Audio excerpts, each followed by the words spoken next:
on est au Palais des Congrès de Montréal. C'est dans le même endroit où tu as comme le salon de l'auto et genre le salon de la mort ou tous les salons. Ben là, aujourd'hui, c'est l'école marxiste d'hiver. On est curieux de savoir à masse comment on va la faire, cette révolution. Alors, on va aller dans le belly of the beast des marxistes du Québec. Alors là, on se dirige 5e étage. Fallait payer, c'était 130 $ pour la fin de semaine. Mais bon, c'est quand même des communistes, là, fait qu'ils ont été gentils, ils nous ont fait un petit rabais, fait qu'on va pouvoir entrer avec un prix d'amis, un prix de camarades. Check les beaux sidous, man. Hey, il y a une auto allumée. C'est une auto électrique. On va voir comment la révolution se trame. Bonjour. À date, c'est pas mal calme. Yo, c'est quoi cet endroit, man? On m'a dit que c'était le plus grand rassemblement marxiste du Canada. Oh, il y a une petite zone de jeu ici. Bonjour, monsieur. Est-ce que vous savez où est l'école d'hiver marxiste? Do you know where is the Winter School for Marxism? It's an event here. It's there? Okay, thank you. Fait qu'on a continué à chercher l'événement, puis tranquillement, pas vite, on a commencé à voir des petits indices et des signes de vie qui nous indiquaient qu'on se dirigeait vers l'école d'hiver marxiste. Fait qu'il y avait une conférence en ce moment, on voulait pas trop interrompre, on va le laisser finir, mais on s'est dit qu'on allait se promener un petit peu au Palais des Congrès parce que c'est un endroit un peu unique. Puis on a vu là-bas, il y avait le Bootcamp Liberté, fait que on va aller voir c'est quoi la différence. Ben on se demandait c'était quoi le Bootcamp Liberté. 3 jours de formation pour atteindre la liberté financière via l'immobilier. Ce qu'on a fini par comprendre, c'est qu'en fait, le Bootcamp Liberté, c'est un événement annuel produit par une compagnie nommée Imo Facile. Faites du bruit, Bootcamp! Come on, let's go! Woo! J'étais arrivé dans la salle hier, là. J'avais le frisson. C'est poils de bras, juste à voir la scène, l'animation, la technique, tout. Je disais, voyons, c'est malade. Puis de voir la crowd qui était là, c'était malade, l'énergie, là. Fondé selon toute vraisemblance en 2008 au lendemain de la crise financière par un dénommé Ghislain Larochelle, Imo Facile est une compagnie qui offre du coaching et du mentorat pour se lancer dans l'immobilier. Le Bootcamp Liberté, c'est comme leur gros événement où toutes sortes de conférences ont lieu pour craquer le monde à essayer de devenir libre financièrement. On nous enseigne d'aller à l'école, de travailler fort, d'économiser puis d'investir dans ses REER. Le maudit problème qu'on a au Québec, c'est l'éducation financière. Ah, OK. Puis là, ça se passe en ce moment. Oui, bien là, c'est au 7e étage. Les conférenciers vedettes, exemple Georges Caram, il y avait le conjoint là, de Véro Cloutier. Louis Morissette? Louis Morissette était là ce matin. Il était là ce matin? Oui, tu sais, vraiment entrepreneur. C'est pas juste l'immobilier qu'on parle, on parle aussi de mindset, d'entrepreneuriat, tout ça. Moi, je fais plus de la gestion d'immeubles. J'aide mon beau-père. Il y a des immeubles, il y a des triplex à Montréal. Fait que je fais plus de la gestion d'immeubles. OK. Fait que quand c'est le locataire ne paye pas, ben c'est moi qui... C'est toi qui viens taper sur les doigts. Ça, c'est le cercle immobilier. Le cercle immobilier? Ouais. De ce qu'on a compris, le cercle immobilier, c'est comme l'étape ultime de l'univers Imo Facile. C'est une sorte de club privé où tu trouves les meilleurs conseils et le meilleur suivi personnalisé pour devenir un vrai investisseur dans l'immobilier. Vous êtes des visionnaires. Moi, mon désir aujourd'hui, là, c'est d'aider le 1% des plus allumés au Québec. La règle numéro 1 dans l'investissement financier, ne pas perdre d'argent. La règle numéro 2, n'oublie jamais la règle numéro 1. Selon Reddit, ça coûte environ 10 000 $ par année pour être membre. Mais bon, là, il commençait à avoir du mouvement chez les marxistes, fait qu'on est retourné à leur accueil pour s'informer un petit peu. Basically, c'est l'école marxiste aujourd'hui. C'est un événement qui arrive à chaque année. Dans le fond, c'est 2 jours et demi de conférences marxistes sur la théorie marxiste, etc. Puis dans le fond, c'est le plus grand événement marxiste en Amérique du Nord qui regroupe, c'est ça, des communistes de l'Amérique du Sud, des États-Unis, du Canada, puis un peu de l'Europe.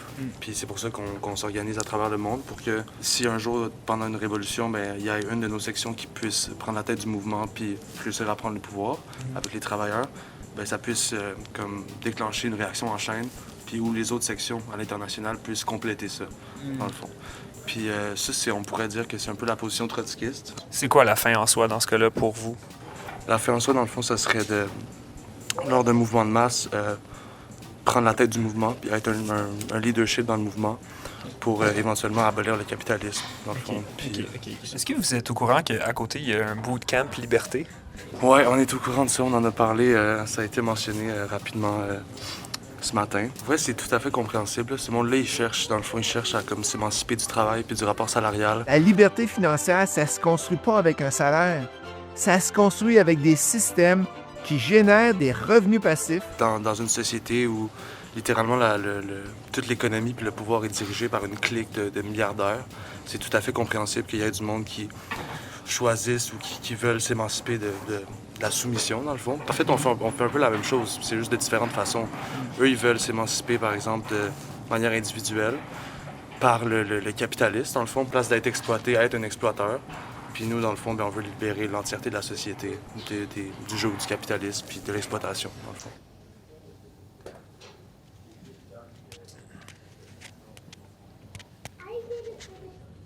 Workers Unite. Il est moins 10. OK, ben on va aller parler à quelques marxistes, puis ensuite on ira voir des gens au bootcamp. Je sais pas si tout le monde ici est trotskiste ou il y a différentes allégeances. On va essayer d'aller s'informer, on va essayer d'aller rencontrer des gens cool. Là. Il y a quand même du gear, yo. Mass, il pourrait peut-être nous fournir des caméras. Fait que, on est où? Qu'est-ce qui se passe? On est à l'École marxiste d'hiver de Montréal, qui est un événement annuel organisé par le Parti communiste révolutionnaire et ses sections sœurs dans d'autres pays aussi. C'est un gros rassemblement de communistes. Dans le fond, le but, c'est de former des gens qui s'intéressent aux idées révolutionnaires pour renverser le capitalisme. On a parlé à une couple de personnes, puis on semblait comprendre que ici vous êtes de tendance trotskiste. Est-ce que tu dirais que c'est vrai? Oui, c'est vrai, effectivement. Mais pour moi, trotskisme, marxisme, communisme, c'est tout un peu des synonymes. Nous, dans le fond, on pense que la révolution russe, en 1917, c'était vraiment un événement inspirant. C'est un événement très démocratique. Les travailleurs ont établi des assemblées, des conseils qu'on appelle les soviets. Il y avait une démocratie directe. Mais par la suite, pour toutes sortes de raisons concrètes de cette époque, ce pouvoir-là des travailleurs s'est comme effrité, puis ça a été capturé par une bureaucratie, des fonctionnaires, et on sait, une dictature autour de la figure de Staline. Fait que pour nous, le stalinisme, que souvent les gens pensent c'est ça le communisme, c'est pas ça pour nous le communisme. Fait qu'un peu notre mission, c'est de montrer, non, le communisme, c'est la vraie démocratie, c'est le pouvoir des gens ordinaires. T'sais. Ça, c'est la question éternelle. C'est genre, OK, les gens, ils ont un peu peur de ces idées-là. Tu dis révolution, c'est mais tu sais, peut-être, mais c'est un peu, j'ai mon confort, tu sais.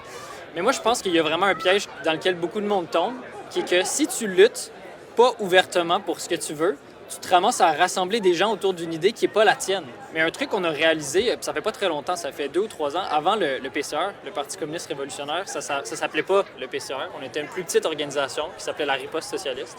Puis on a comme fait un tournant, puis on a commencé à plus ouvertement parler de communisme. On utilise la faucée marteau parce qu'il y a une grosse couche de jeunes, surtout dans la société, que ça leur fait pas peur. En fait, ils sont tellement fâchés contre le statu quo qu'ils voient ça puis ils font « damn right ». Ça, c'est rien du statu quo, c'est rien des politiciens normales. Fait qu'en fait, d'être vraiment audacieux dans notre image, je pense que ça nous aide.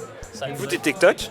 Ouais, on en fait un peu. Est-ce que le socialisme, c'est juste une bonne idée? Les premiers socialistes se concentraient surtout sur une condamnation... C'est quoi tes takes sur QS? Mon take sur QS? Ah, là, ça, combien de temps qu'on a? On n'a pas beaucoup de temps. Plus QS a peur de faire des demandes de classe, donc concrètes, économiques, directes, moins ils sont populaires. On pense que la meilleure manière de mettre en application les idées, le programme de QS, c'est par une approche de lutte de classe, plus audacieuse. Faut être clivant. Honnêtement, ce que ça prend un mouvement de masse, des travailleurs, des jeunes, des gens ordinaires, parce que tu peux pas juste petit à petit faire des petites réformes, puis les grands bourgeois de ce monde, ils vont juste accepter tranquillement que leur richesse et leur contrôle sur l'économie s'en aille, tu sais. Fait qu'il faut leur prendre. Ce qu'on essaie de faire, c'est de construire comme une vraie force politique pour qu'au Québec, le monde se dise « OK, ça existe, le communisme », ça devienne de plus en plus un vrai poids, puis que quand il y a ce genre de mouvement-là, on est capable d'intervenir dans ce mouvement-là et de l'amener à renverser les grands capitalistes, établir une économie planifiée démocratiquement puis harmonieuse. Puis ça, c'est le socialisme. Il y a beaucoup de gens qui nous ont parlé de mindset. Comment vous décririez ça, le mindset? Un mindset, moi je dis que c'est un collectif qui aura tous le même objectif, le même but. Si tu veux faire de l'immobilier, c'est la place pour avoir le mindset. Bon, fait que c'est vraiment un collectif avec le même objectif. Qui est? C'est d'améliorer son sort. Ouais. Hein? C'est d'obtenir éventuellement une liberté financière. Ce serait quoi votre définition de la liberté? C'est le temps. C'est d'avoir le choix de faire ce que tu veux quand tu veux. Hein? Ça, je pense, c'est le temps. Est-ce que vous avez du temps? Pas comme j'aimerais. Mais éventuellement, j'aimerais ça être capable d'avoir beaucoup plus de temps. Qu'est-ce que vous feriez dans votre temps libre? Ben, moi, de mon côté, j'ai des passions, c'est les animaux. Donc, être capable de prendre soin des animaux qui sont laissés à eux-mêmes, des animaux qui sont dans les refuges, ça, c'est ma partie un peu que... C'est un rêve. Mais pour être capable de faire ça, c'est pas lucratif. Il faut que tu aies une liberté financière. Pas avoir un refuge, mais être capable d'aider ces gens qui œuvrent dans ce milieu-là. La Fondation Mira, pour moi, c'est super important. C'est sous-financé, puis d'être capable de supporter ces gens-là. Puis ça, on peut l'atteindre aussi avec l'immobilier. Ben oui, absolument. Ben oui.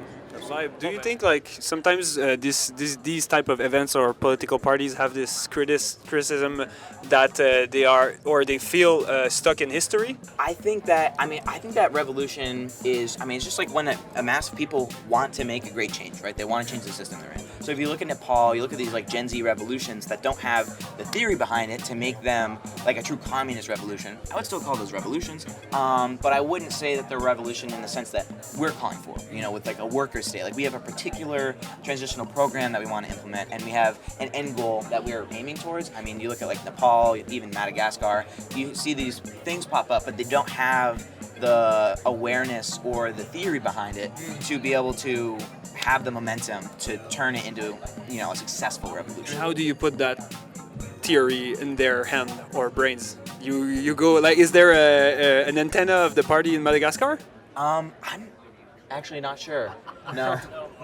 But even if it's not like specifically our party, right? If they have some sort of Marxist ideas, if they're close enough to the RCI, they could succeed, right? It's like a long process. Like in my opinion, if they had some of these like solid theories about like what they're going to do come revolution, like if they recognize all of that and they take the, necessary steps, then I think that would be a real revolution. And I think it would just lead them to, especially if they're successful in revolting, even without the RCI, to the RCI, because we're uniting. You're part of the same thing.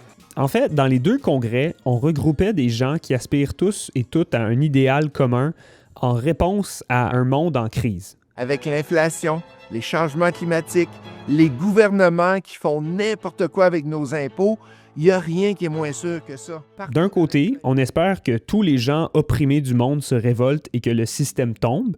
Puis de l'autre, on veut apprendre à mieux profiter du système pour conserver le confort que celui-ci peut de moins en moins offrir à la classe moyenne. Mais pour la plupart des gens au Bootcamp Liberté, je pense qu'ils étaient honnêtes dans leur motivation. Ces gens-là avaient l'air de vouloir partager et répandre le confort et la joie autour d'eux, plutôt que s'enrichir égoïstement. J'ai réalisé que si j'avais envie d'avoir de l'argent, c'est pas que pour moi, en fait. C'est vraiment aussi pour tes proches. Et puis ça permet d'aider, de partager. Et en fait, pour moi, c'est ce qui est le plus important parce que finalement, à la fin d'une vie, on se souvient de quoi? Des gens qu'on a aimés, des moments qu'on a vécus. C'est pour ça que je suis hyper contente de mon week-end. J'ai rencontré aussi des gens, là. Il y a Joël, il y en a d'autres. J'ai rencontré plusieurs personnes. Je connais rien du Québec. Ah ouais. Et là, je sens que je peux aller en Gaspésie, je peux aller à... Je sais même plus le nom du village, peut-être Drummondville, je sais même pas où c'est. Donc j'ai l'impression que oui, là je vais pouvoir... Faites des liens.